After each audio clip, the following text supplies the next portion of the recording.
बिस्मिल्लाहिर्रहमानिर्रहीम। आज हमारा टारगेट है रिसर्च मेथोडोलॉजी हमने लास्ट क्लास के अंदर भी शुरू किया था, लेकिन वो कंप्लीट नहीं हो पाया था, तो आज मैं इसको फर्दर डिटेल के साथ डिस्कस करूँगा।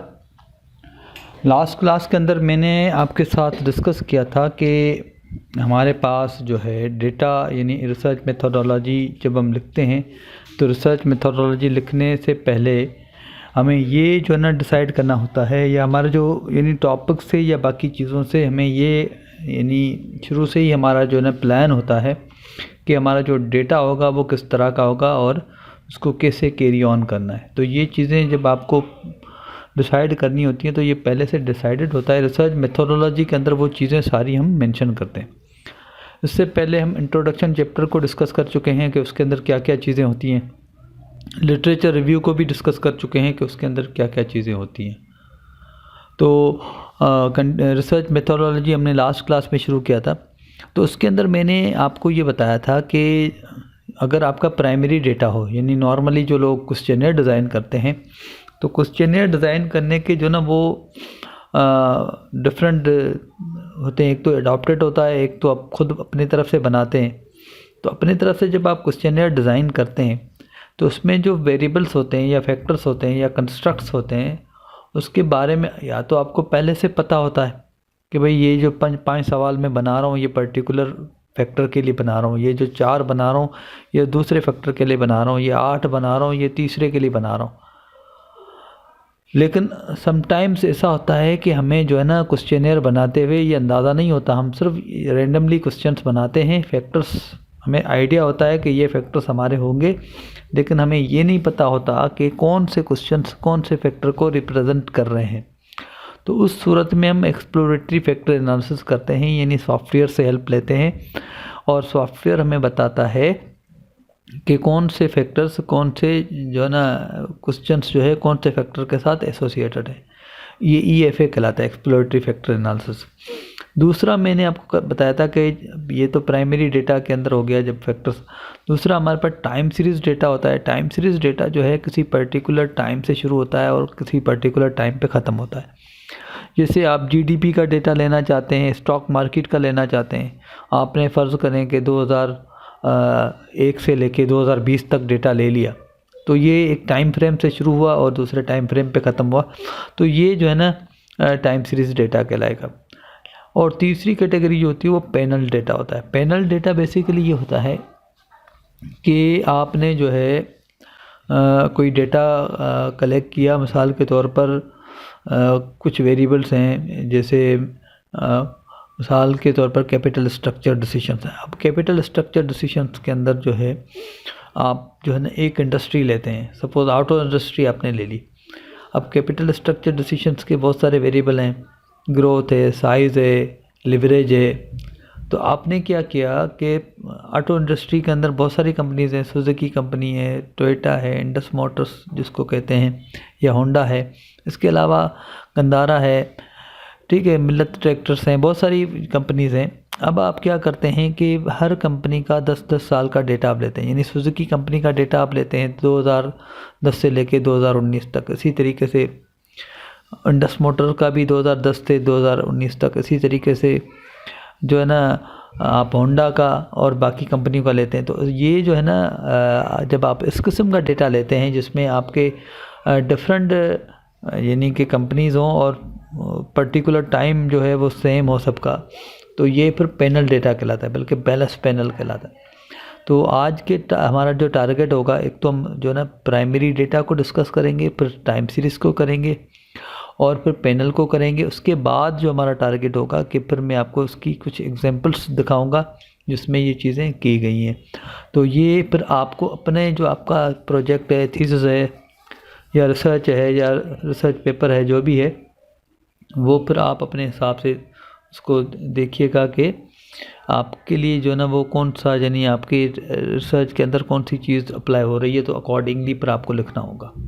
आगे बढ़ते हैं। EFA एक्सप्लोरेटरी फैक्टर एनालिसिस, ठीक है, आप इसको रीड कर सकते हैं। फैक्टर एनालिसिस है प्रोटोटाइपिकल मल्टीवेरिएट इंटरडिपेंडेंट फैक्टर एनालिसिस है techniques of statistically identifying A reduce number of factors from a larger number of measured variables.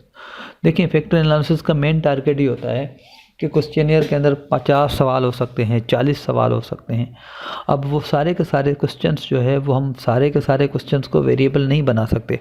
अगर 40 क्वेश्चंस हैं तो 40 वेरिएबल नहीं बना सकते, उसको फिर हम रिड्यूस करते हैं ताकि जो है इसमें से 5-6 मेन हमारे जो है ना फैक्टर्स बन जाएं, क्योंकि बहुत सारे ऐसे सवाल होंगे जो आपस में यानी कि सिमिलर टाइप का मतलब दे रहे होंगे। तो फिर जो है फैक्टर एनालिसिस में ये होता है कि वो जो सिमिलर टाइप के जो क्वेश्चन होते हैं वो एक कैटेगरी में आ जाते हैं। इससे ये होता है कि हमारा डेटा एनालिसिस आसान हो जाता है। The factors themselves are not measured, but instead they are identified by forming a variate using a measured variable. Factors are usually latent construct like attitude or satisfaction. Latent construct उसको कहते हैं कि जो non ना हो, यानी जो directly measurable ना हो, बल्कि कुछ चीज़ों की वजह से हम उसको मेजर करते हैं। जैसे किसी का एटीट्यूड है, किसी का सेटिस्फेक्शन लेवल है, ठीक है, सोशल क्लास है, तो ठीक है। तो a researcher need not distinguish between independent variable to conduct, ठीक है। फैक्टर एनालिसिस के अंदर डिपेंडेंट इंडिपेंडेंट वेरिएबल का कोई वो नहीं होता। उस वक्त तो सिर्फ ये हमारा टारगेट होता है कि कौन से क्वेश्चन जो हैं वो कौन से फैक्टर्स के साथ या कौन से क्वेश्चन जो है ना आपस में एसोसिएटेड हैं, ताकि उसको पर्टिकुलर फैक्टर में हम कंसिडर करें, ठीक है। तो फैक्टर एनालिसिस ये फर्दर डिटेल है, तो ये आप गो थ्रू कर लीजिएगा, ठीक है। पीपीटी में गालिबन आपको प्रोवाइड कर चुका हूँ। अब इसमें आते हैं। Factor analysis can be divided into 2 types. Exploratory factor analysis performed when the researcher is uncertain about how many factors में exist among a set of variable. The discussion here concentrates primarily on EFA. उसके बाद CFA है, confirmatory factor analysis है, performed when the researcher has strong theoretical expectations about the factor structure number of factors. यानी CFA के अंदर हम पहले से पता होता है कि कौन सा जो है ना फैक्टर, कौन से क्वेश्चन कौन से फैक्टर को रिप्रेजेंट कर रहे हैं। ईएफए के अंदर हमें पता नहीं होता। नॉर्मली होता यह है कि अडॉप्टेड क्वेश्चनर, अगर हम किसी का बनाया क्वेश्चनर यूज़ करते हैं तो उसमें ऑलरेडी वो टेस्टेड होता है, उसमें फैक्टर्स बने हुए होते हैं, तो वो कंफर्मेटरी फैक्टर एनालिसिस होता है, ठीक है।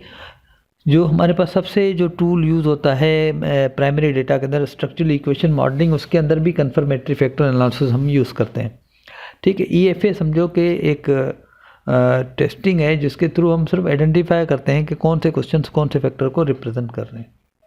फैक्टर एनालिसिस के अंदर मैंने एक एग्जांपल ली है जिसके अंदर होंडा CD70 को हमने लिया है। होंडा CD70 जो है ना एक सर्वे करवाना चाह रहे हैं कि और 20 रिस्पोंडेंट को उन्होंने अप्रोच किया है और उनसे जो है ना कुछ लिकर्ड स्केल के ऊपर जो है ना सवाल पूछे गए हैं।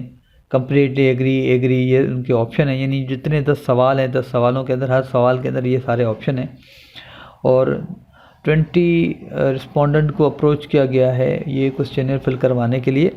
तो ये करवाने के बाद ये ईएफए हम उसका करेंगे ताकि हमें पता लगे कि कौन से सवाल कौन से फैक्टर को रिप्रेजेंट कर रहे हैं या कौन से सवाल आपस में एसोसिएटेड हैं या सिमिलर मीनिंग दे रहे हैं। आगे बढ़ते हैं। अब देखें एसपीएसएस के अंदर जो है डेटा व्यू और वेरिएबल व्यू के अंदर हम ये सारा चीज़ें इंसर्ट करते हैं, आप देख सकते हैं यहाँ पर।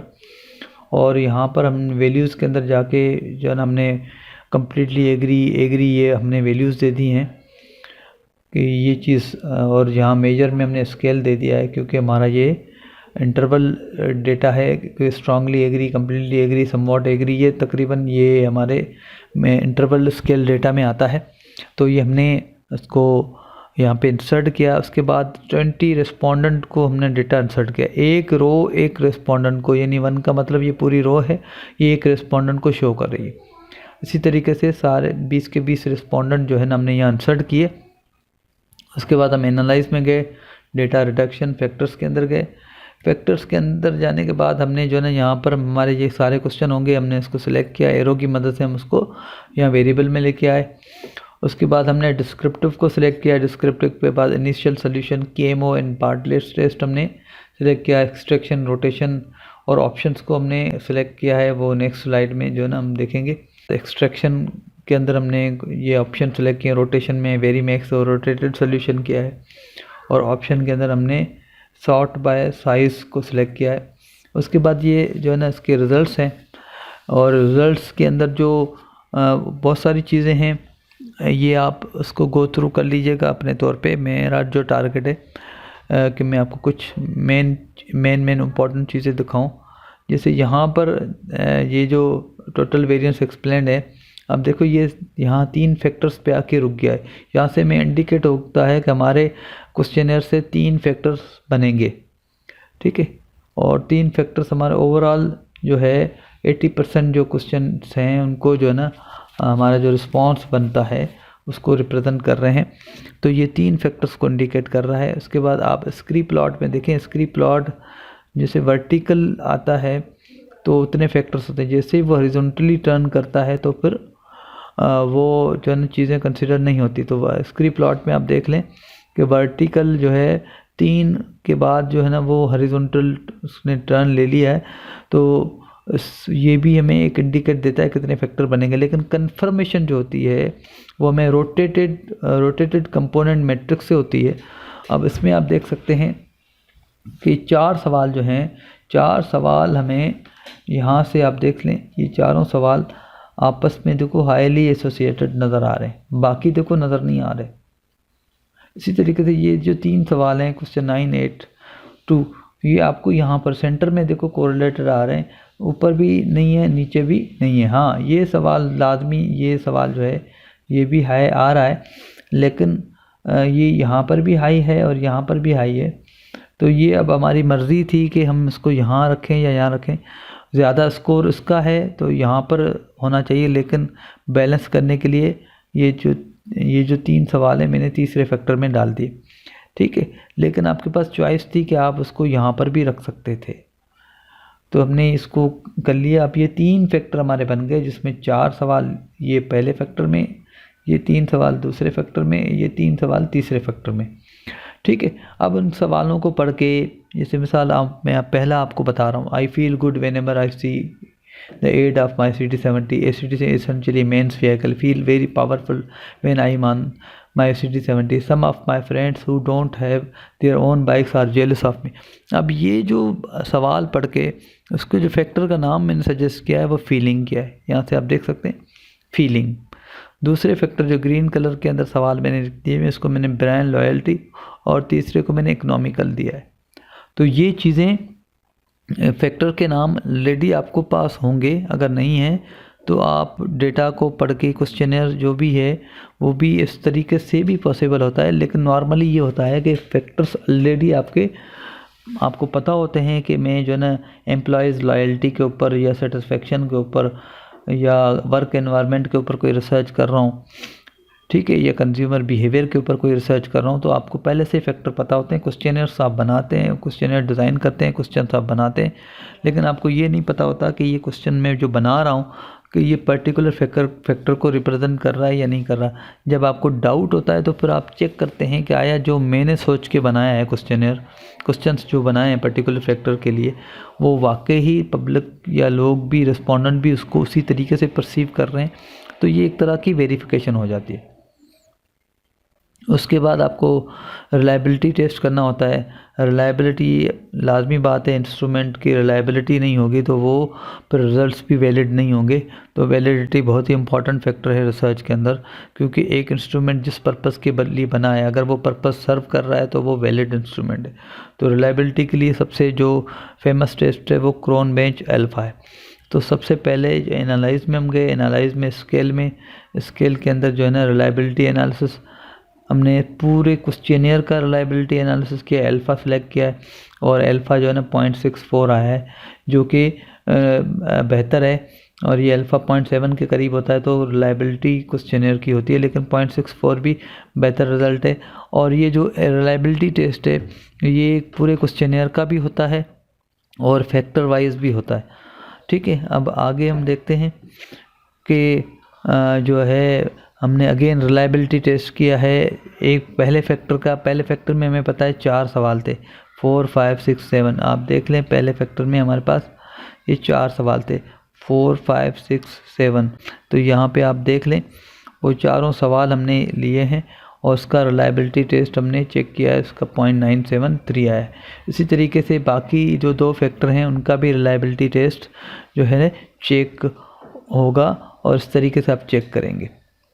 ठीक है, उसके बाद फैक्टर कैसे बनेंगे, डेवलपमेंट ऑफ फैक्टर। ठीक है, अब चूँकि हमें पता है कि पहले फैक्टर के अंदर जो है ना क्वेश्चन जो है डिज़ाइन है कि जो क्वेश्चन नंबर 4, 5, 6 जो है वो आपस में एसोसिएटेड हैं। जैसे अभी हम यहाँ देख सकते हैं क्वेश्चन नंबर 4, 5, 6, ये 4, 5, 6, 7 ये एक ही फैक्टर को शो कर रहे हैं। तो उसमें आप देख लें कि जब हम यहाँ पर डेवलपमेंट ऑफ फैक्टर में आए तो हम यहाँ से ट्रांसफॉर्म में गए, ट्रांसफॉर्म में कंप्यूट वेरिएबल में यहाँ पे देखो उस वेरिएबल को मैंने नाम दिया था फीलिंग, और यहाँ से पर मैंने स्टैटिस्टिकल सेलेक्ट किया, स्टैटिस्टिकल से मीन किया, मीन के बाद जो है मैंने देखो क्वेश्चन नंबर 4, 5, 6, 7 यहाँ पे इंसर्ट किया, ओके किया। तो आप देख सकते हैं कि फीलिंग का एक क्वेश्चन जो है वो एक वेरिएबल यहाँ पे आपको नज़र आ रहा है। ठीक है, शुरू का डेटा अगर आप देखें, मैं थोड़ा पीछे जा रहा हूँ, इनिशियल डेटा अगर आप देखें जब हमने SPSS के अंदर पुट किया था तो उसमें देखें सिर्फ 10 क्वेश्चन है, ये 10 क्वेश्चन है, कोई और वेरिएबल नहीं है। ठीक है, पीछे भी आप देख लें कि हमने देखो आपको सिर्फ ये 10 क्वेश्चन नज़र आ रहे हैं, 10 क्वेश्चन आपको नज़र आ रहे हैं, ठीक, और कोई चीज़ आपको नज़र नहीं आ रही। लेकिन अब आप देखें जब हमने ये वेरिएबल डेवलप किया तो हमें ये फीलिंग का वेरिएबल भी नज़र आ रहा है और यहाँ पर भी देखो आपको फीलिंग का वेरिएबल नज़र आ रहा है। ठीक है, तो इस तरीके से आप वेरिएबल बनाएंगे। वेरिएबल बनने के बाद ये फीलिंग का बना और फिर ब्रांड लॉयल्टी का और इकोनॉमिकल का, इस तरीके से आपके जो है ना ये फैक्टर्स बन जाएंगे। उसके बाद आप उसको एनालिसिस के लिए यूज़ कर सकते हैं रिग्रेशन के अंदर, या कोई भी कोरिलेशन या कोई भी टेस्ट आप अप्लाई करेंगे तो उसके बाद आप उसको अप्लाई कर सकते हैं।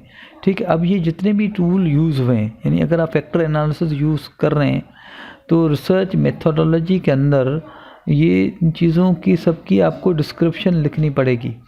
जैसे मिसाल के तौर पर आप बताएंगे कि इसमें केमो और बार्टलेट अप्लाई होगा, उसके क्या रीज़न होता है, क्यों यूज़ होता है, कम्युनलिटी जो होती है ये क्यों यूज़ होती है, क्या रीज़न होता है, तो इसकी डिटेल यहाँ मौजूद है।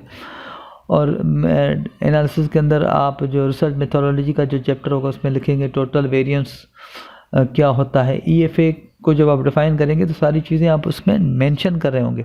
स्क्री प्लॉट के अंदर क्या चीज़ होती है, क्या शो करता है, यानी जो आप टूल अप्लाई कर रहे होंगे वो टूल की सारी वजाहत, डिस्क्रिप्शन, डिटेल्स जो है वो रिसर्च मेथोडोलॉजी के अंदर आप लिखते हैं कि ये टेक्निक्स हम अप्लाई करेंगे और उसकी टेक्निक की रीज़न ये है, उसकी वजाहत आप लिखेंगे।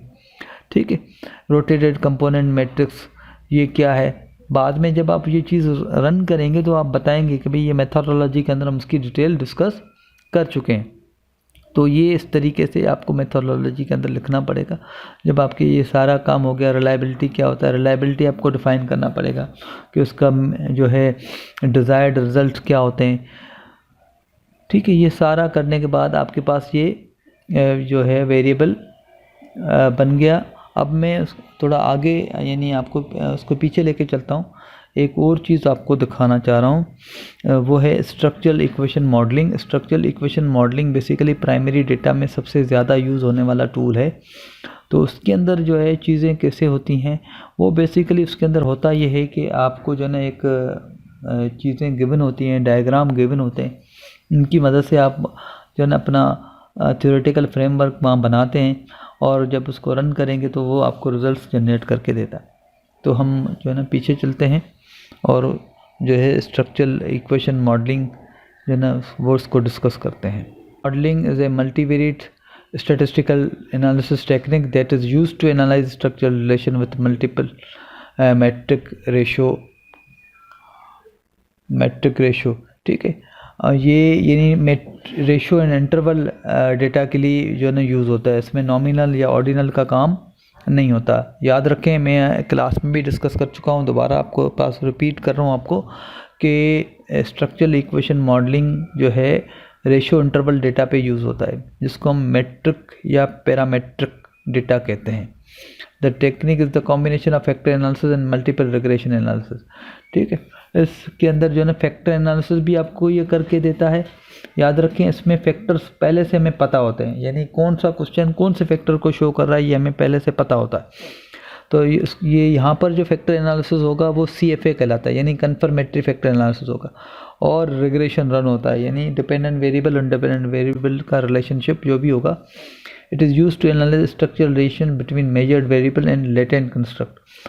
ठीक है, लेटेंट कंस्ट्रक्ट वही जो किसी चीज़ के थ्रू जो है ना वो मेजर होते हैं, यानी और कुछ मेजर्ड वेरिएबल होते हैं, तो ये दोनों का आपस में जो है ना रिलेशनशिप बताता है। तो आगे बढ़ते हैं। स्ट्रक्चरल इक्वेशन मॉडलिंग की डिटेल है यहाँ पे, इसको आपको थ्रू कर लीजिएगा आप। और ये दो किस्म के मॉडल बनते हैं, मेजरमेंट मॉडल बनता है और स्ट्रक्चरल मॉडल बनता है। उसके बाद इसकी अजम्पशन है, ये भी जो है ना वो होनी चाहिए, अदरवाइज़ जो है ना वो फिर आपका रिजल्ट्स जो है ना इनवैलिड हो जाएंगे। तो स्ट्रक्चरल इक्वेशन मॉडलिंग जब आप यूज़ करेंगे तो आप मेथोडोलॉजी चैप्टर में इनके अजम्पशन को भी ब्रीफली बता देंगे कि ये चीज़ों का ख्याल रखा गया है बिफोर अप्लाइंग द टेस्ट। तो ये चीज़ें जो है ना मेथोडोलॉजी के अंदर डिस्कस होती हैं। ठीक है, उसके बाद स्टेप्स हैं कि सबसे पहले हम कंस्ट्रक्ट बनाते हैं, फिर मेजरमेंट मॉडल बनता है उसको, और फिर उसको हम रन करते हैं। तो ये आगे हम दिखाए गए हैं कुछ नोटेशन हैं जो यूज़ होते हैं, वेरिएंस, स्टैंडर्ड डेविएशन, कोरिलेशन। ठीक है, ये जो है बॉक्सेस हैं जो कि यूज़ होते हैं। अगर ऑब्जर्व्ड, यानी अगर आपको पहले से पता है कि वेरिएबल जो है ना पहले से कैलकुलेटेड है या पहले से वेरिएबल जो है ना नोन है, तो फिर इसके लिए ये रेक्टेंगल यूज़ होता है। और अननोन फैक्टर के लिए, या जो फैक्टर किसी नॉन वैल्यू के थ्रू जो है ना डिटरमिन होगा, तो उसके लिए ओवल का जो है ना होगा और एरो का यूज़ होगा। ठीक है, एरो डायरेक्ट, रेसिप्रोकल और कोरिलेशन कोवेरिएंस के लिए ये एरोज़ यूज़ होंगे। तो क्योंकि आपको वहाँ पर जो डिस्प्ले नज़र आएगा उसमें इसी किस्म की आपको चीज़ें नज़र आएंगी, जिसमें आप सिर्फ ये जो ना डायग्राम बनाएंगे, यानी थ्योरेटिकल फ्रेमवर्क बनाएंगे। इसमें जो है ना वो एक समझो कि माइक्रोसॉफ्ट पेंट की तरह उसमें बॉक्सेस या एरोज़ होते हैं, आप उसको बनाते हैं और फिर उसको रन करते हैं।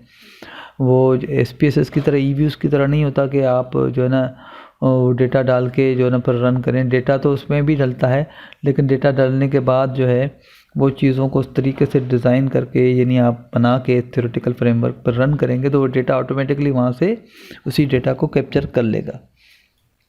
ठीक है, दो किस्म के मॉडल होते हैं, मेजरमेंट मॉडल और स्ट्रक्चरल मॉडल।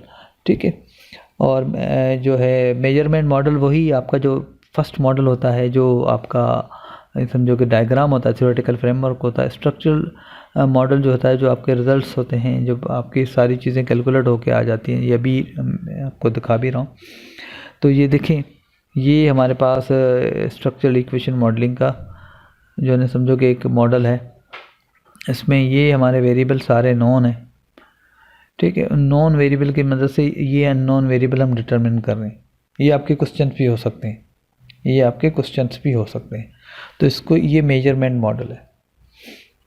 ये एक और है, इसमें आप देख लें, यानी स्ट्रक्चरल इक्वेशन मॉडलिंग में आप जैसा चाहें वैसा मॉडल बना सकते हैं। याद रखें, एरो आपको देखें ये नज़र आ रहे हैं, एरो अपोजिट साइड पे जो है ना होते हैं। जब हम इस तरह के जो है ना कैलकुलेशन होती है तो एरो का रिलेशनशिप इस तरह से हम बनाते हैं। तो ये इसको भी, एरोज़ को भी आप ज़रा उसको समझने की या देखने की कोशिश करेंगे तो आपको नज़र आएंगे।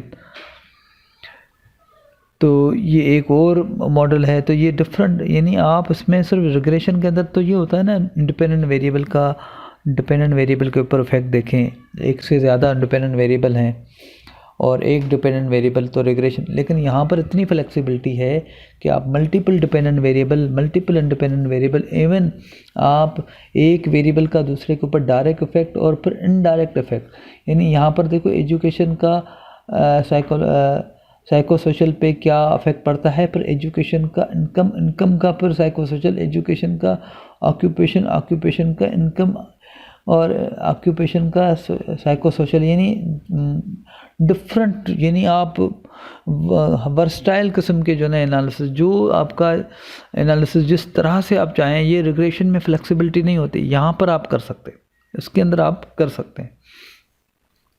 उसके बाद जो है गुड मॉडल के लिए जो कैरेक्टरिस्टिक्स हैं, जैसे रिग्रेशन के अंदर आप आर स्क्वायर ऑटो कोरिलेशन के लिए डर्बन वाटसन या HIQ जो है ये वगैरह टूल अप्लाई करते हैं। यहाँ पर जो है chi square, CFI, RMSE, TLI, GFI वगैरह ये यूज़ होते हैं। इसके अलावा भी बहुत सारे टूल होते हैं जो बेस्ट मॉडल के लिए यूज़ होते हैं। ठीक है, स्ट्रक्चरल इक्वेशन मॉडलिंग का जो काम होता है SPSS के अंदर, एमोस में एक प्लगइन आता है, वो हम अलग से इंस्टॉल करते हैं। नॉर्मल SPSS के अंदर आपको ये नज़र नहीं आएगा, लेकिन जब आप एमोस इंस्टॉल करेंगे तो ये SPSS के अंदर ही ओपन होगा, और SPSS के अंदर एनालिसिस का जो है उसके अंदर आपको बिल्कुल नीचे ये नज़र आता है। तो ये चीज़ आप यहाँ पर भी कर सकते हैं, ये काम स्टाटा में भी हो सकता है, PLS स्मार्ट में भी हो सकता है। तो ये देखें, आपको ये यहाँ पे बॉक्सेस, एरोज़ और ये सारी चीज़ें नज़र आएंगी। ये इस किस्म का जो है ना इसका इंटरफेस होता है, और यहाँ बैठ के हम जो है ना उसको बनाते हैं डायग्राम, और फिर डायग्राम बनाने के बाद हम यहाँ से इसको रन करते हैं। ठीक है, अब अगेन मैं होंडा CD70 वाला जो था उसको यहाँ पे आपको रिलेट करके बता रहा हूँ कि स्ट्रक्चरल इक्वेशन मॉडलिंग के अंदर अगर मैं उसको बनाऊँगा तो उसका डायग्राम कैसे बनेगा। वैसे डायग्राम स्ट्रक्चरल इक्वेशन में नहीं बनाया गया, लेकिन ये कि मैं समझाने की खातिर आपको यहाँ पे बता रहा हूँ कि ये कैसे बनेगा। तो देखें, हमने जो है 4 सवाल जो थे 4, 5, 6 ये फीलिंग के थे। ठीक है, ये पाथ डायग्राम हम उसको कहेंगे, पाथ डायग्राम भी इसको कहते हैं। ठीक है, मेजरमेंट मॉडल जो है, तो देखें फीलिंग हमने लिखा और 4 ये सवाल लिखते हैं। उसके बाद path diagram for consumer feeling जो है एक्सोजीनियस वेरिएबल। अब यहाँ पे ये मैं अज्यूम कर रहा हूँ कि मैं फीलिंग को डिपेंडेंट वेरिएबल ले रहा हूँ और ब्रांड लॉयल्टी और इकोनॉमिकल को मैं इंडिपेंडेंट वेरिएबल ले रहा हूँ। तो ये मैंने ब्रांड लॉयल्टी के लिए क्वेश्चन 2, 4, 8, 9, 1, 3, 10। ठीक है, अब ये चूँकि क्वेश्चन ऑलरेडी नोन है, तो और ये इसको डिटरमिन करना है, ये लेटेंट कंस्ट्रक्ट है, ये लेटेंट कंस्ट्रक्ट है, ये मेजर्ड वेरिएबल है। ठीक है, मेजर्ड डेटा है और ये लेटेंट है, यानी ये हमें मालूम करना है, इनकी मदद से ये डिटरमिन करना है। अब देखो ये CF है, कन्फर्मेटरी फैक्टर ना, क्योंकि अब हमें 100% श्योर है कि 4, 5, 6, 7 फीलिंग को ही शो करते हैं, 2, 8, 9 ब्रांड लॉयल्टी को ही शो करते हैं, 1, 3, 10 इकोनॉमिकल को ही शो करते हैं। यानी जो अगर हम उसको पहले अपने हिसाब से अगर रखते तो शायद हमें कन्फर्म ना होता, लेकिन हमने ये कन्फर्म कर लिया। तो CFA करने से पहले स्ट्रांगली रिकमेंड किया जाता है कि आप EFA कर लें, ताकि आपको जो ना कंफर्मेशन हो जाए कि वाकई जो सवाल आपने पर्टिकुलर फैक्टर के लिए बनाए हैं उसी फैक्टर को शो कर रहे हैं या नहीं कर रहे हैं। तो ये चीज़ आपको पहले से कर लेंगे तो ये आसानी हो जाती। अगर आप जो है एडॉप्टेड क्वेश्चनर ले रहे हैं तो उसके अंदर तो वो जो टेस्ट होता है वो ऑलरेडी हो चुका होता है, उसमें तो कंफर्म हो चुका था, तो उसमें भी हम डायरेक्टली कर सकते हैं। तो बहरहाल आगे बढ़ते हैं। ये तो मैंने आपको एक व्यू दिखाया, आगे उसको फर्दर मैंने कैसे किया है। अब देखें, फर्दर हमने इसको एक मॉडल बना दिया कि ये हमारी फीलिंग वेरिएबल है और ये हमारे पास ब्रांड लॉयल्टी इकोनॉमिकल ये वेरिएबल हैं, और ये फिर ये दो डिपेंडेंट, ये फीलिंग डिपेंडेंट वेरिएबल है, ब्रांड लॉयल्टी इकोनॉमिकल ये इंडिपेंडेंट वेरिएबल है। ये मॉडल अभी कंप्लीट नहीं है, इसकी कंप्लीट शक्ल जो ये है। ठीक है, हर जो यानी जिस वेरिएबल के ऊपर डिटरमिन जहाँ से होगा, यानी जैसे ये वेरिएबल इन 4 सवालों की मदद से डिटरमिन हो रहा है, तो इन 4 सवालों के एरर टर्म होंगे। इसी तरीके से ये वेरिएबल 3 सवालों से डिटरमिन हो रहा है, तो उनके एरर टर्म होंगे, इनके भी एरर टर्म होंगे। इसी तरीके से फीलिंग जो है ब्रांड लॉयल्टी और इकोनॉमिकल की वजह से डिटरमिन हो रहा है, तो इसका भी एरर टर्म होगा। तो ये अब कंप्लीट शक्ल है हमारे जो स्ट्रक्चरल मॉडल की, ये आपको समझ में आ रहा होगा। ये असल में ओवल होता है, ये थोड़ा आपको सर्कल नज़र आ रहा होगा, लेकिन ये ओवल शेप में होता है। जो ओरिजिनल जब आप बनाते हैं तो ये ओवल होता है, ये रेक्टेंगल होता है। इस तरीके से जो है ना हम बनाते हैं। तो ये जो है ना हमारा जो है मॉडल, उसके बाद हम इसको रन करते हैं। तो ये सारी जो डिस्क्रिप्शन है ये मॉडल की, ये जो वजाहत होती है, ये हम रिसर्च मेथोडोलॉजी के चैप्टर में करते हैं। ठीक है, तो ये हमारा जो है एक पोर्शन मुकम्मल हो गया। अब मैं आपको कुछ पेपर्स दिखाता हूँ जिसके अंदर ये चीज़ अप्लाई की गई है। पर है organizational performance through socialization and role of social media, empirical evidence from manufacturing companies of Pakistan. ठीक है, इसके अंदर जो है PLS स्मार्ट यूज़ हुआ है। ठीक है, जिसमें ये हमारे स्ट्रक्चरल इक्वेशन मॉडलिंग यूज़ होते हैं। ठीक है, तो आगे बढ़ते हैं। ये पेपर है, अब इसमें मैं आपको बताता हूँ कि चीज़ें कैसे, ये मॉडल है। अब सोशल मीडिया इंडिपेंडेंट वेरिएबल है और ये 5 के 5 डिपेंडेंट वेरिएबल है। सोशल मीडिया का क्या ऑर्गेनाइजेशंस की परफॉर्मेंस के ऊपर इफेक्ट होता है, तो ये सारे पाँचों के 5, एक इंडिपेंडेंट 5 डिपेंडेंट वेरिएबल। अब रिग्रेशन में अगर हम चलाते तो 5 इक्वेशन चलते, लेकिन यहाँ पे क्या हुआ है। अब मेथोडोलॉजी में आप देख लें कि ये रिसर्च किस तरह की है, और फिर जो है ना स्ट्रक्चरल इक्वेशन मॉडलिंग का ये देखो डायग्राम दिया हुआ है।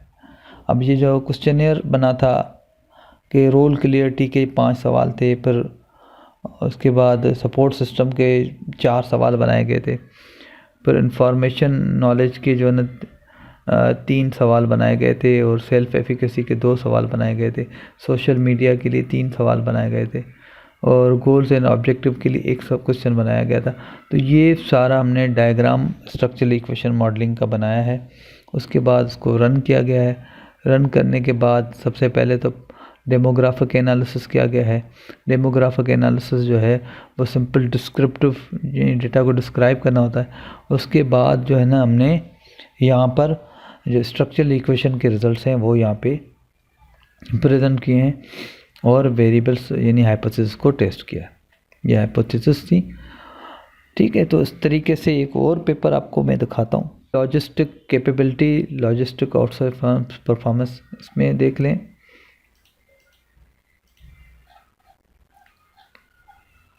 ये इसका थ्योरेटिकल फ्रेमवर्क है, यानी लॉजिस्टिक कैपेबिलिटी का फर्म परफॉर्मेंस के ऊपर डायरेक्ट इफेक्ट, लॉजिस्टिक कैपेबिलिटी का लॉजिस्टिक आउटसोर्सिंग, और फिर उसका जो है ना फर्म परफॉर्मेंस के ऊपर, यानी direct effect and indirect effect. ठीक है, तो उसको हमने यहाँ पर डिस्कस किया है और फिर उसको रन किया है। तो ये इस तरीके से ये वेरिएबल हैं, इनको डिस्क्राइब किया है, और फिर डेटा के ये रिजल्ट्स हैं। ठीक है, ये पर्सनल इंफॉर्मेशन है ये डिस्क्रिप्टिव स्टेट्स में। उसके बाद हमने मॉडल को रन किया है, और ये रिजल्ट्स हैं कि ये RMA, FI, GFI, NFI, TLI, CFI, ये जितने भी हैं इनके ये रिज़ल्ट्स हैं, इनको इंटरप्रेट किया है, हाइपोथेसिस को टेस्ट किया है। ये सारे रिज़ल्ट्स यहाँ पे गिवन है। ठीक है, तो ये तो आपका हो गया क्वेश्चनर का डेटा। अब अगर आपका टाइम सीरीज़ डेटा हो तो उसके लिए जो है ना क्या तरीक़ाकार होता है, तो अब उसकी तरफ चलते हैं। मल्टीपल रिग्रेशन यूज़ होता है, या और भी बहुत सारे मॉडल हैं जिसको हम डिस्कस करेंगे यहाँ पे, लेकिन सिंपल मल्टीपल रिग्रेशन है और ये स्पेसेस के अंदर भी रन होता है, EViews के अंदर भी रन हो सकता है। तो EViews के अंदर ज़्यादातर यूज़ EViews के अंदर होता है क्योंकि उसके अंदर बहुत ज़्यादा फ्लेक्सिबिलिटी है, लेकिन यहाँ पर स्पेसेस में चला के दिखाया गया है। ठीक है, मल्टीपल रिग्रेशन के अंदर एक डिपेंडेंट वेरिएबल होता है और एक से ज़्यादा इंडिपेंडेंट वेरिएबल होते हैं। एक एग्जांपल हमने यहाँ पे लिए कि Karachi stock market is the key indicator of the economy, it is affected several other macroeconomic following problem checks the effect of GDP, M2, export import on KC। यानी ये 3 हमारे GDP, M2, export import 4 independent variable हैं, और KC के ऊपर उसका impact देखा गया, यानी KC डिपेंडेंट है, ये 4 इंडिपेंडेंट वेरिएबल है। ठीक है, ये देखिए हमने यहाँ पे वेरिएबल डिफाइन कर दिए KC, GDP ये, और हमने 30 साल का डेटा यहाँ पे पुट कर दिया, और एनालाइज में गए, रिग्रेशन में गए, लीनियर को हमने सेलेक्ट किया, और फिर यहाँ पर हमने ये डिफरेंट मेथड हैं। जब आप यहाँ पे डिपेंडेंट वेरिएबल KC यहाँ रखा, चारों इंडिपेंडेंट वेरिएबल हमने यहाँ पुट किए। उसके बाद एंटर मेथड है, forward selection, backward selection, step wise selection है। तो ये इसके डिफरेंट जो है पर्पस होते हैं, लेकिन नॉर्मली एंटर पे सिलेक्ट होता है, तो हम एंटर को हमने चूज़ किया है यहाँ पे। और यहाँ पर फिर हमने जेड रेजिड और जेड परेड को चूज़ किया है, क्योंकि ये हमें हेटेरोस्केडास्टिसिटी या होमोस्केडास्टिसिटी बताते हैं, और हमारा मॉडल होमोस्केडास्टिक होना चाहिए। ये जो है ना वो रिक्वायरमेंट होती है रिग्रेशन की। और ये हिस्टोग्राम है, ये नॉर्मेलिटी बताता है, ठीक है। इसके अलावा फिर डर्बन वाटसन ये सीरियल कोरिलेशन या ऑटो कोरिलेशन बताता है। ये मल्टी कोलिनियरिटी यानी इंडिपेंडेंट वेरिएबल के दरमियान कोई हाई कोरिलेशन है, तो ये हमें यहाँ बताता है। तो ये इस तरीके से हमने यहाँ पे ऑप्शन सेलेक्ट किए हैं। उसके बाद हमने रन किया है, ये हमारे पास रिजल्ट्स आए हैं। ये हमारे पास आर स्क्वायर है। आर स्क्वायर का मतलब है इंडिपेंडेंट वेरिएबल को कितना एक्सप्लेन कर रहे हैं, ठीक है। ये डर्बन वाटसन है जो कि 2 के करीब होना चाहिए। ये सारी डिस्क्रिप्शन नीचे गिवन है, ठीक है। ये पीपीटीज भी आपको मैंने सेंड की हुई है, उसको आप देखें। तो ये इंटरप्रिटेशन जो है, यानी अगर कोई रिग्रेशन यूज़ कर रहा है तो रिसर्च मेथोडोलॉजी चैप्टर लिखते वक्त ये यहाँ से जो है चीज़ों को पढ़ के समझ के उसके अंदर ये चीज़ों को अपने अंदाज में लिखे, और जो है डेटा एनालिसिस रन करते वक्त इन चीज़ों को जो है ना आप फॉलो करें। तो और फिर ये हमारी जो है ना एनोवा टेबल होता है जो कि मॉडल फिटनेस के बारे में होता है। तो ये कैसे कैलकुलेट होता है, ये इसकी डिटेल यहाँ पे गिवन है। उसके बाद रूल ऑफ थंब होता है कि अगर आपका सैम्पल साइज़ 20 हो और सिग्निफिकेंस लेवल 5% हो, तो अगर टी वैल्यू जो है 2 आ जाए तो नल हाइपोथेसिस रिजेक्ट होगा। ये इसकी डिटेल यहाँ पे मौजूद है। यहाँ पे हाइपोथेसिस हमने टेस्ट की हैं, क्योंकि जीडीपी M2 एक्सपोर्ट इम्पोर्ट ये हमारे इंडिपेंडेंट वेरिएबल थे। डिपेंडेंट वेरिएबल हमारा KC 100 इंडेक्स था। तो उसमें आप देख लें कि हमारे पास टी वैल्यू 2 से ऊपर आ रही है, और ये सिग वैल्यू जो 0.5 से कम आ रही है। इसका मतलब जीडीपी का KC के ऊपर इफेक्ट है। जबकि M2 में आप देखें टी वैल्यू 2 से छोटी है, तो इसका मतलब M2 का KC के ऊपर कोई इम्पेक्ट नहीं है। एक्सपोर्ट का देख लें, नहीं है। इंपोर्ट का जो है 6 आ रहा है, यानी 2 से ऊपर है, यानी इंपोर्ट का इफेक्ट भी है। तो ये इस तरीके से इसकी डिस्क्रिप्शन गिवन है। यहाँ पे देखो ये पॉजिटिव है, तो इसका मतलब जीडीपी का पॉजिटिव इफेक्ट है, एक्सपोर्ट का नेगेटिव है। इस तरीके से यहाँ से साइन को देखते हुए आप अंदाज़ा करेंगे कि पॉजिटिव इम्पैक्ट है या नेगेटिव है, और इम्पैक्ट सिग्निफिकेंट है या इनसिग्निफिकेंट। जीडीपी का सिग्निफिकेंट इम्पैक्ट है, इंपोर्ट का सिग्निफिकेंट है, और M2 और एक्सपोर्ट का इनसिग्निफिकेंट है। इनसिग्निफिकेंट का मतलब इम्पैक्ट नहीं है, सिग्निफिकेंट का मतलब इम्पैक्ट है, ठीक है। उसके बाद ये VIF फॉर टॉलरेंस है जो मल्टी कोलिनियरिटी के बारे में बताते हैं। तो ये एनालिसिस है, ये फिर ये नॉर्मलिटी ऑफ रेजिडुअल्स को शो करता है, और ये हमारा जो है होमोस्केडास्टिसिटी और हेटेरोस्केडास्टिसिटी को शो करता है। तो ये कंप्लीट एनालिसिस है जो कि आप यूज़ कर सकते हैं। की डिटेल जो है वो यहाँ पे जो है ना आप को समझानी है, क्योंकि रिग्रेशन तो बिल्कुल नॉर्मल टूल है जो कि हम लोग अप्लाई करते हैं, लेकिन टाइम सीरीज़ एनालिसिस की जो डिटेल है वो यहाँ पर जो है, ठीक है। अब टाइम सीरीज़ में बहुत सारा काम होता है, ठीक है।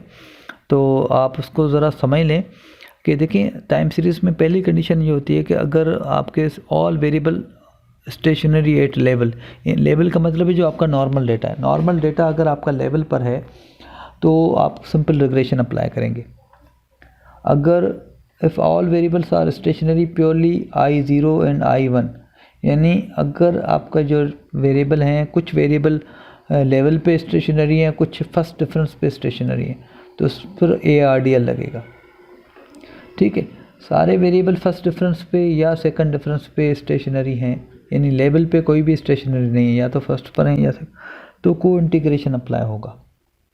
अब को इंटीग्रेशन भी अगर फाइंड होता है तो फिर एरर करेक्शन मॉडल लगता है। अगर को इंटीग्रेशन नहीं फाइंड होता तो वार मॉडल अप्लाई होता है, ठीक है। एरर करेक्शन में भी अगर एक इक्वेशन बनाते हैं तो सिंपल एरर करेक्शन मॉडल है, और अगर मल्टीपल इक्वेशन बनती हैं तो वो VECM vector error correction model है, ठीक है। उसके बाद वेरिएबल जो है स्टेशनरी फर्स्ट सेकंड डिफरेंस, लेकिन जो है अगर वो को इंटीग्रेशन जो है फाइंड नहीं होता तो फिर हम ऑटो रिग्रेसिव मॉडल रन करते हैं। वही अनरिस्ट्रिक्टेड वॉर टाइप का जो मॉडल होते हैं वो रन होते हैं। लेकिन वेरिएबल अगर स्टेशनरी है, यानी कुछ वेरिएबल जो है ना लेवल पे स्टेशनरी है, कुछ फर्स्ट पे कुछ सेकंड, तो फिर उसके लिए टोडा और यामामोटो टेस्ट अप्लाई होता है। तो ये एक टेबल है जो कि मोहम्मद सईद आसमियो जो है सुपीरियर यूनिवर्सिटी का एक टीचर है जिन्होंने जो है ना बना के दिया था। तो ये मैं आपकी इन्फॉर्मेशन के लिए शेयर कर रहा हूँ। इसमें आपको बहुत सारी गाइडलाइन मिल जाएंगी जो टाइम सीरीज़ पे काम करना चाहते हैं। तो याद रखें, कुछ स्टूडेंट्स या कुछ लोग समझते हैं कि मैं ARDL लगाऊंगा या मैं को इंटीग्रेशन लगाऊंगा या मैं ये वाला टूल लगाऊंगा। याद रखें, वो टूल आप नहीं लगा सकते जब तक आपके पास डेटा ना हो। डेटा आपको बताएगा कि कौन सा टूल लगेगा, आप नहीं डिसाइड करेंगे कि कौन सा टूल लगाऊंगा। क्योंकि टाइम सीरीज़ में आपने हो सके ARDL देखा हो, लेकिन वो ARDL टर्की में लगा हुआ है। टर्की की डेटा के अंदर हो सके वो उसकी जो डेटा हो वो यानी लेवल पे और फर्स्ट डिफरेंस पे स्टेशनरी हो। लेकिन अगर आपका डेटा पाकिस्तान का है, पाकिस्तान के अंदर आपका फर्स्ट और सेकंड डिफरेंस पे स्टेशनरी आ रहा है, लेकिन लेवल पे कोई स्टेशनरी नहीं है, तो फिर उस सूरत में तो फिर आपको कॉन्फ़िगरेशन की तरफ जाना पड़ेगा। तो ये आप पहले से डिसाइड नहीं करेंगे ये ARDL या ये टाइम सीरीज़ डेटा के अंदर। आप पहले डेटा रन करेंगे, स्टेशनरी चलाएंगे, उसके बाद आप डिसाइड करेंगे कौन सा टूल अप्लाई होगा। ठीक है। इसके बाद ये मैक्रो इकोनॉमिक वेरिएबल्स का पाकिस्तान स्टॉक मार्केट के ऊपर जो है क्या इफेक्ट है, ये वही एग्जांपल है जो अभी थोड़ी देर पहले हमने रिग्रेशन के अंदर की थी, उसी को यहाँ पर करके दिखाया गया है। ठीक है। ई-व्यूज़ के अंदर न्यू में जाएंगे, वर्क फाइल ओपन होगी। वर्क फाइल के बाद जो है हमारे पास यहाँ पर 3 ऑप्शन आते हैं। 3 ऑप्शन में हम dated, regular frequency, annual data है। एनुअल डेटा कहाँ से शुरू हो रहा है, कहाँ से ख़त्म हो रहा है, तो एनुअल डेटा 1988 से लेके 2017 तक हमारा एनुअल डेटा है। इसको हमने सेलेक्ट किया। सेलेक्ट करने के बाद हम जो है ये हमारे पास ये वाली विंडो ओपन होगी। विंडो ओपन होने के बाद हम जो है ना यहाँ से क्विक में एम्प्टी ग्रुप में जाएंगे। एम्प्टी ग्रुप में जो है ये डेटा हमारा जो है यहाँ पर ये विंडो ओपन हो जाएगी। उसके बाद हमने एक्सेल में हमारा ये डेटा पड़ा हुआ था, एक्सेल से वो डेटा हमने कॉपी किया और यहाँ पे पेस्ट कर दिया। तो अब जो 9 में जिस तरीके से ये एक्सेल डेटा कॉपी करके हमने जैसे पेस्ट किया, तो पहले ये ब्लैंक आपको नज़र आ रहा है। अब देखें यही विंडो है, एक्सेल से कॉपी करके पेस्ट किया, तो अब आपको ये डेटा यहाँ नज़र आ रहा है। उसके बाद जैसे ही डेटा हम कॉपी पेस्ट करेंगे तो ये 4-5 वेरिएबल जो हैं यहाँ आ जाएंगे। ठीक है। अब हम क्या करेंगे कि जो हमारा जो वेरिएबल होगा, डिपेंडेंट वेरिएबल यानी डिपेंडेंट वेरिएबल जो भी हैं, सबसे पहले हम इसकी स्टेशनरी चेक करेंगे। स्टेशनरी जो है 1 बाय 1 वेरिएबल की चेक होगी। सबसे पहले मैं एक्सपोर्ट की स्टेशनरी चेक करना चाह रहा हूँ। तो एक्सपोर्ट को मैंने राइट क्लिक किया, ओपन किया। ओपन में जो है ना किया, तो ये देखें ये इसका एक्सपोर्ट का डेटा आ गया। एक्सपोर्ट का डेटा आ गया। उसके बाद मैं यहाँ व्यू में गया तो यूनिट रूट का ऑप्शन आ गया। यूनिट रूट बेसिकली टेस्ट होता है जो यूज़ होता है। उसके बाद एक टेस्ट है, ऑगमेंटेड डिकीफलर, और भी बहुत सारे हैं। तो वो हमने सेलेक्ट किया। लेवल का मतलब जैसा डेटा है उसी को हमने चेक किया। तो ऑगमेंटेड डिकीफलर जो है ना एक ADF, ये एक टेस्ट का नाम है जो कि हम यूज़ करेंगे। तो हमने किया तो हमारे पास ये रिज़ल्ट्स देखो आ गए। प्रोब वैल्यू 0.01, इसका मतलब ये डेटा हमारा स्टेशनरी है। ये डेटा हमारा स्टेशनरी। अगर ये प्रोब वैल्यू 0.05 से ऊपर आती तो हम कहते हैं नॉन स्टेशनरी है। ये स्टेशनरी में देखें ग्राफ जो है ये रैंडम होगा, इस तरीके से रैंडम होगा, कोई पैटर्न नहीं होगा या अपवर्ड या डाउनवर्ड। ठीक है। Export variable result has been found stationary at level augment. Similarly, other variables have run by using same process and station is found of the variable. M2 and GDP level पे find में PX after first difference and import after से। ठीक है। तो ये 3 different कुछ variable level पे stationery हैं, कुछ फर्स्ट पे है, तो कुछ एक वेरिएबल सेकंड पे हुआ है। तो उसके लिए जो टेस्ट अप्लाई होगा वो टोडा और एंड यामामोटो होगा। ठीक है। उसके बाद determinants of unemployment and empirical analysis, ये एक और एग्जांपल है। इसमें जो है ना वही हमने डेटा एक्सेल में हमारा पड़ा हुआ है, ये उसको हमने यहाँ पे सबसे पहले हमने स्टेशनरी चेक किया। ठीक है। और कुछ वेरिएबल हमारे जो है यहाँ पे लेवल पे स्टेशनरी नज़र आ रहे हैं। और कुछ वेरिएबल जो है हमारे फर्स्ट डिफरेंस पे तकरीबन सारे वेरिएबल हमारे स्टेशनरी नज़र आ रहे हैं। ये इनके जो है ना वो ग्राफ है। ग्राफ देखें, इसमें डाउनवर्ड ट्रेंड आपको नज़र आ रहा है, लेकिन जैसे हमने इसको स्टेशनरी बनाया फर्स्ट डिफरेंस किया तो देखें ये रैंडम हो गया। ठीक है, तो ये जो है ना आपको यहाँ ग्राफ से भी पता लग जाएगा और यहाँ से भी अंदाज़ा होगा कि ये स्टेशनरी है या नहीं है। तो बहरहाल ये कुछ वेरिएबल जो है एक वेरिएबल हमारा जीडीपी ग्रोथ रेट, ये स्टेशनरी है लेवल पे, क्योंकि इसकी जो सिग वैल्यू है या पी वैल्यू ये 0.05 से कम है। बाकी कोई भी स्टेशनरी नज़र नहीं आ रहा क्योंकि प्रोबेबिलिटी वैल्यू 0.05 से ज़्यादा। लेकिन यहाँ पे आप देखें फर्स्ट डिफरेंस पे सारे स्टेशनरी आ रहे हैं। ठीक है, all variable are found non stationary at level except GDP growth after first difference, all variables are stationary. ठीक है, इसको हम ऐसा भी कहते हैं, it means one variable is stationary at level I0 integrated at order 0। ठीक है, यानी अगर लेवल पे स्टेशनरी होता है तो उसको हम I0 लिखते हैं, और फर्स्ट डिफरेंस पे स्टेशनरी होता है उसको हम I1 लिखते हैं। ठीक है, तो यानी जैसे आप यहाँ पे देख लें कि शुरू में जब मैंने आपको दिखाई थी तो ये देखो I0 I1, ठीक है, ये I2 ये आपको नज़र आ रहा है। इसका मतलब integrated at order 0, integrated order 1, order 2, तो ये वाला टर्म यूज़ होता है। तो इसके लिए जो मॉडल अप्लाई होगा वो, क्योंकि कुछ एक वेरिएबल 0 पे है बाकी फर्स्ट डिफरेंस पर है, तो उसके लिए ARDL मॉडल अप्लाई होगा। ठीक है, तो ARDL के लिए ज़्यादा ऑब्जर्वेशन चाहिए 30 से, तो यहाँ पे ARDL अप्लाई नहीं होगा। आपको समझाने के लिए मैं यहाँ पे को इंटीग्रेशन टेस्ट अप्लाई कर रहा हूँ, ताकि जो ना थोड़ा आइडिया हो जाए तो को इंटीग्रेशन कैसे अप्लाई होता है। को इंटीग्रेशन अप्लाई करने के लिए ये टाइम सीरीज़ का टेस्ट है। ग्रुप स्टैटिस्टिक्स में हम गए, को इंटीग्रेशन टेस्ट को सिलेक्ट किया, यहाँ पे वेरिएबल सेलेक्ट किए। ठीक है, और ये डिटेल आप PPTs आपके साथ शेयर हो जाएंगी तो आप उसमें देख लीजिएगा। तो ये सारा प्रोसेस करने के बाद आप देख सकते हैं यहाँ पे हमारा को इंटीग्रेशन ये रिज़ल्ट्स आए हैं। ठीक है, रिज़ल्ट्स कैसे आए हैं ये सारा डिटेल इसमें लिखा हुआ है, मैं इसकी डिटेल में नहीं जा रहा। ठीक है, आपको सिर्फ दिखा रहा हूँ। ठीक है, हमारा जो है को इंटीग्रेशन यहाँ पर फाइंड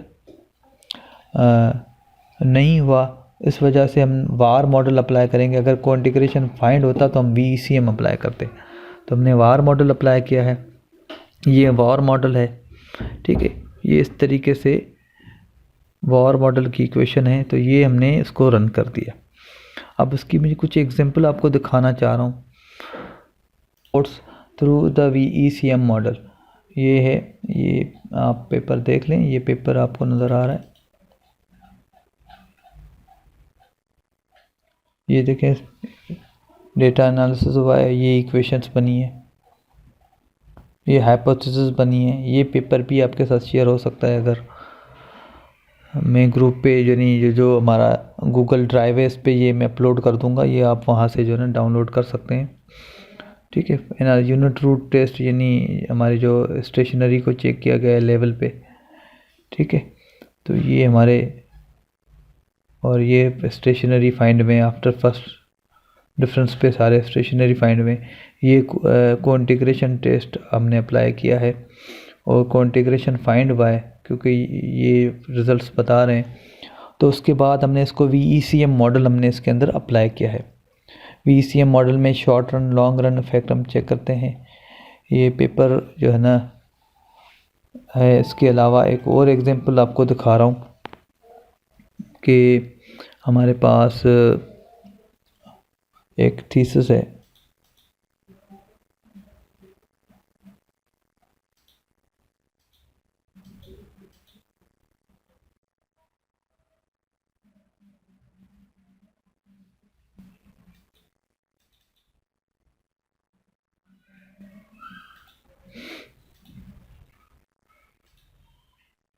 एक थीसिस है, इसका भी जो है ना यही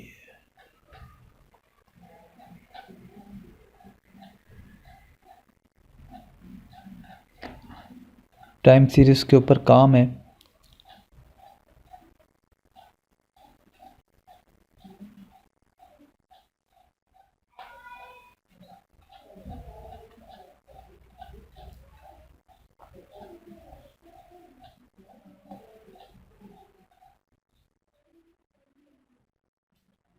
ये इसके वेरिएबल है, industrial production money supply exchange and discounted, ठीक है। और ये T1 या T2 यानी ये ऑटो रिग्रेसिव मॉडल अप्लाई होगा, स्टॉक प्राइसेस डिपेंडेंट वेरिएबल है, ये इक्वेशन है, स्टोकेस्टिक मॉडल है। अब देखें रिसर्च मेथोडोलॉजी के चैप्टर में इन्होंने सारी चीज़ों को डिफ़ाइन किया है। डेटा एनालिसिस टेक्निक्स कौन सी अप्लाई कर रहा है, augmented Dickey Phillips Perron Johnson, error correction, Granger causality, impulse response, ये सारी उन्होंने पर डिटेल दी हुई हैं कि ये टेस्ट कैसे टेस्ट होते हैं, उनकी क्या इक्वेशंस हैं, क्या तरीक़ाकार है, क्या प्रोसीजर है, वगैरह वगैरह। ये सारी चीज़ें यहाँ पर अब नज़र आ रही हैं आपको। इस तरीके से ये इक्वेशंस को उन्होंने डिफ़ाइन किया हुआ है। सारे टेस्ट उन्होंने रिसर्च मेथोडोलॉजी के अंदर डिफ़ाइन किए हुए। डिफ़ाइन करने के बाद ये फिर उन्होंने यहाँ पर आके ये डिफ़ाइन करने के बाद ये चैप्टर ख़त्म हुआ। अब डेटा एनालिसिस के चैप्टर में उन्होंने ये सारे टूल अप्लाई किए, ये सारे टूल अप्लाई किए हैं,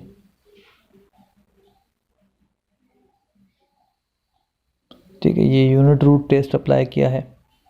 इसके बाद उन्होंने ये डेटा फर्स्ट डिफरेंस और सेकंड डिफरेंस या लेवल के ऊपर उन्होंने करके दिखाया है। तो ये जो है हमारे पास इसके रिज़ल्ट्स हैं। ये थीसिस भी मैं आपके साथ शेयर कर चुका हूँ। ये कोइंटीग्रेशन के रिज़ल्ट्स हैं, ठीक है। उसके बाद फिर हाइपोथेसिस को टेस्ट किया गया है। ये फिर vector error correction, short run impact है, लॉन्ग रन इम्पैक्ट। तो ये इस तरीके से जो ना ये थीसिस है ये आपके साथ शेयर हो चुका है। इसको आप देखेंगे तो आपको चीज़ें बहुत सारी क्लियर होंगी।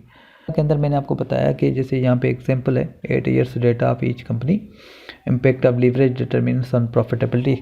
अब इसमें जो है टेक्सटाइल इंडस्ट्री को हमने लिया है 2006 से। अब टेक्सटाइल इंडस्ट्री में profitability, debt to equity ratio, liquidity, tax, tangibility, growth and size, ये वेरिएबल हैं।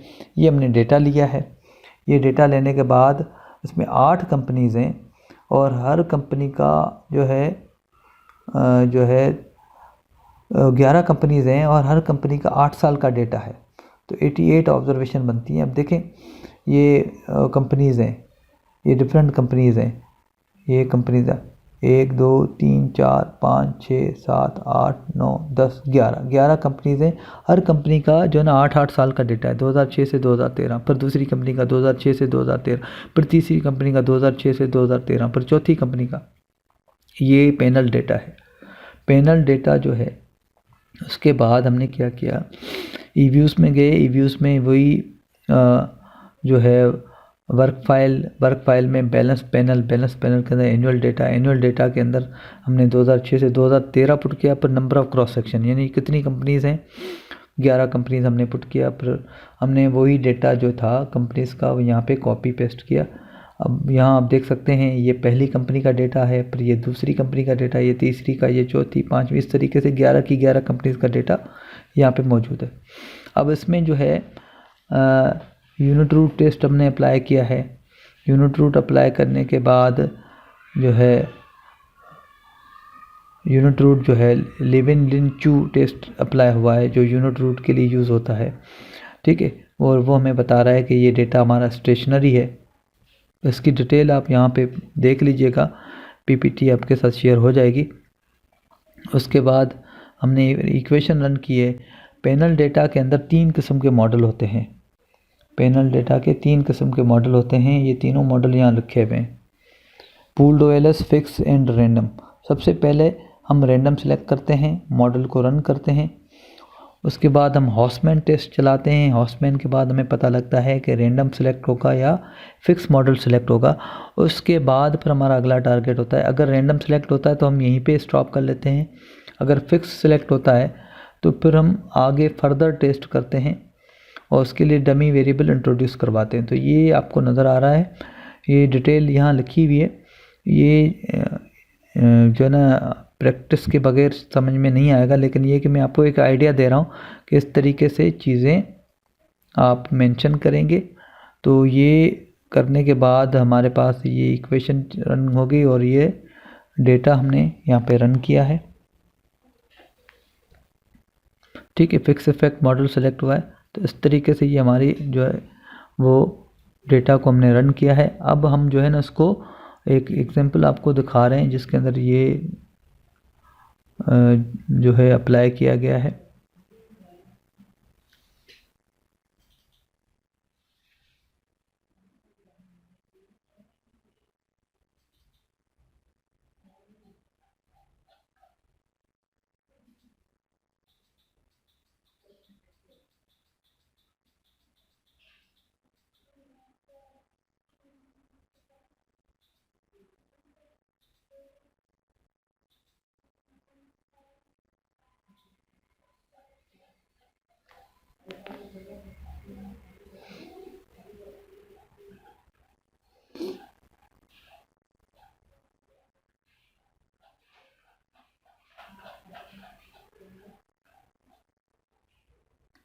ठीक है, अब देखें यहाँ पे रिसर्च डिज़ाइन के अंदर, रिसर्च मेथोडोलॉजी के अंदर इनने सारे tool, data collection, sampling, design, data analysis techniques, ये जितनी भी हैं ये सारी टेक्निक्स यहाँ पे मेंशन की गई हैं कि कौन कौन सी टेक्निक्स अप्लाई होंगी।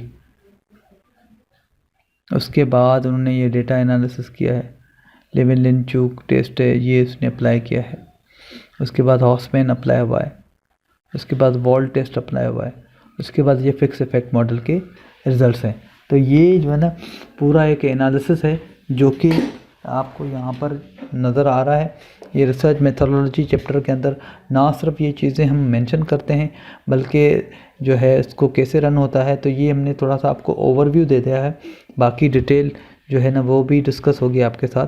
तो ये चीज़ें जो है ना आपको प्रोवाइड कर देंगे। ये आपको अपने प्रोजेक्ट के अंदर या आप IAS जो कर रहे हैं या आप जो थीसिस कर रहे हैं उसके अंदर ये आपको अप्लाई करनी होंगी। ठीक है, थैंक यू वेरी मच।